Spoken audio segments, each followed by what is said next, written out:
Hello guys, welcome back. In today's video I am gonna show you how to lock your profile picture on Instagram. So locking the profile picture basically mean in order to protect your profile picture you guys can lock your profile picture. For example, if someone opened our profile and he tap on our DP, then our DP will be displayed to him and we don't want them to see our profile picture. So in this way we guys have to just protect our profile picture.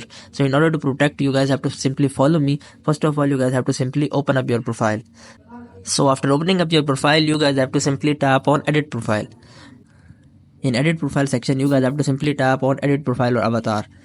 Here you guys have two options to lock your profile. The first option is you guys have to simply remove your Instagram profile by tapping on the third option. So after tapping on third option, your profile picture will be removed, and in this way you guys can protect or lock your profile. And the second option, you guys can also add avatar to your profile. In this way you guys can create a fake DP of yourself and in order to protect your public profile. So that's all for today guys. Hope you would really like it. Do like, share, subscribe. Thank you so much. Bye bye.